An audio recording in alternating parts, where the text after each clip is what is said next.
Hey guys, Red Wizard, and I'm going to show you where to find the very best collage making materials. Now, I believe collage is the best hobby in the world, and I think it's one of the best art forms in the world. But if you're doing collage right, it should be cheap. So I'm going to show you not only how to find the best stuff to collage with, but also find the cheapest stuff to collage with.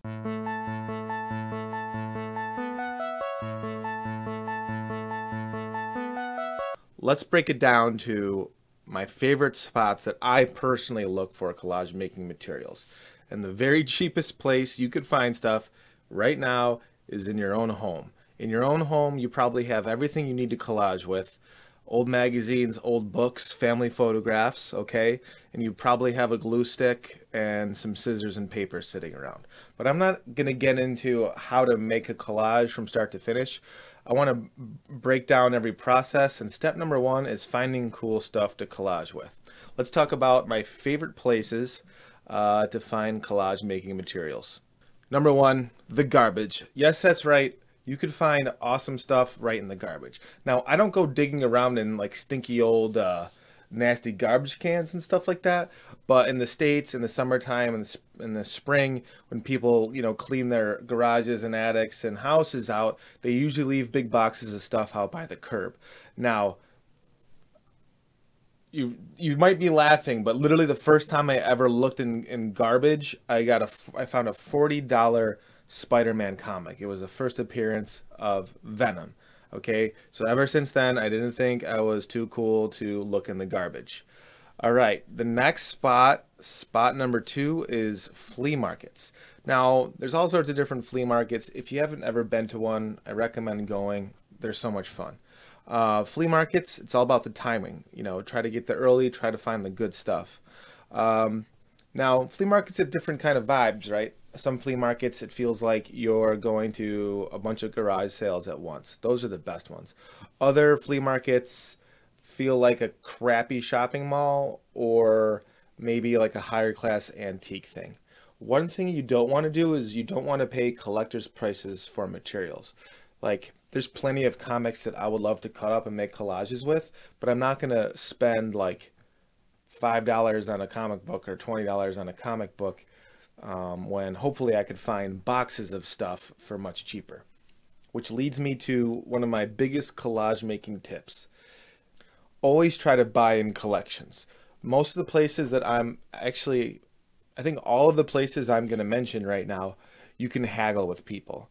So if you're at a flea market and someone's got a big box of stuff, don't pay, $2 a magazine. If they got a box full of 10 magazines, ask them what they want for the whole box, and you'll usually get a huge discount. Okay, thrift shops, places like Goodwill, AMVETS, Salvation Army, places like that. Almost all of those places have a section full of books. Now, you might not find exactly what you're looking for there, but just have fun digging around. You're bound to find something. And don't forget to check the kids section by the toys.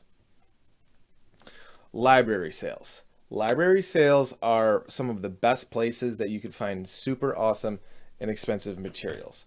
Right here on my workbench right now, I'm going to show you all this stuff that I have here tonight. This is all stuff that I got at a library sale. All of these books I got for $4. All of these books together. It was one of those sales where it was like, hey, fill up a bag for $4. Now, I never know when these are happening. I'm sure if I followed my local branch on Facebook or something like that, they would have notified, but it was just driving by, and I literally bought these yesterday. Okay. Library sales, which is going to bring me to my second source material tip, which is value a book about how dense it is with the amount of images that you want. Okay, say for example, like this book looks really awesome, and even though I paid like less than $1 for it, let's say I was at a bookstore and I'm looking through this. Oh my gosh, guys, there's such cool stuff in here. Okay, so I would value this book rather high because it's so full, it's so dense of really awesome images. Okay, so if I was at a garage sale and I found this book, I might even pay like $10 for this thing, because I know I could make like at least 20 collages just with this book alone. Now, again, picture density. Combating cardiovascular diseases skillfully. Now, this is definitely not like a #1 pick for me. I looked through it, and there was like, honestly, at most 4 pictures I wanted in the entire book. But because I was paying so little for it, I just kind of threw it in my bag as a bonus. Now, if this was at a flea market or a used bookstore, I probably wouldn't buy it if I had to spend more than like 50 cents for it. Like, that's a really cool image to me, but the rest of it is mostly just like black and white textbook stuff, but there's a couple images in here. So again, it was cheap, so I kind of said, all right, well, why not? So those are library sales. Let's get my zoom on. Okay, so Craigslist. I'm sure you've heard of Craigslist before. Definitely check it out. Craigslist is awesome for buying collage making materials, because there's listings for free.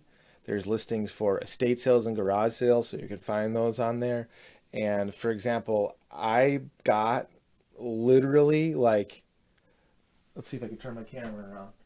I literally got like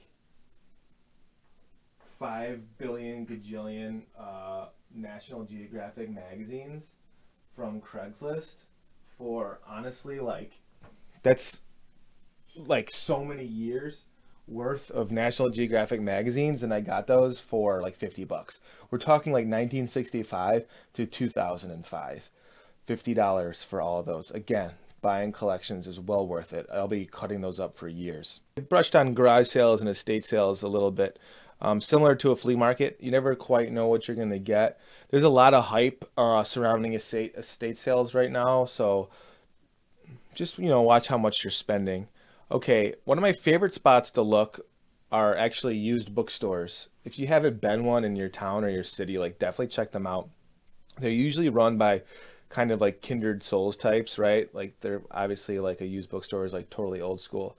The thing about used bookstores is you usually pay a little bit more money because it's like a brick and mortar store. But the cool thing is you could usually find categories of things that you're looking for. Like, I love collaging with science textbooks and space and stuff like that. So I could literally go to the space section and just start hauling stuff away. So plan on spending a little bit more money in these places, but they're curated. They usually have really cool stuff. That does it for your first collage making lesson. How to find materials for collages and how to find them on the cheap. Now, what I'm trying to do is I want to create the most comprehensive collage making lessons online and have them totally be free for everybody. I think collage is the best art form and the very best hobby. I'm not joking. I think everybody should make a collage before they die. For the real. This is real Red Wizard talk right now. So if this lesson has been helpful, please tell me in the comments how it has been helpful. Let me know if you have any questions, and definitely let me know if you find anything awesome when you're hunting for collage making materials. I'm going to leave a link for my blog on the description of this YouTube page. So definitely check that out because I have a lot more information on there. And I'm going to link my next video as soon as I make it tomorrow. This has been the Red Wizard. Thank you so much for stopping by. Have fun hunting.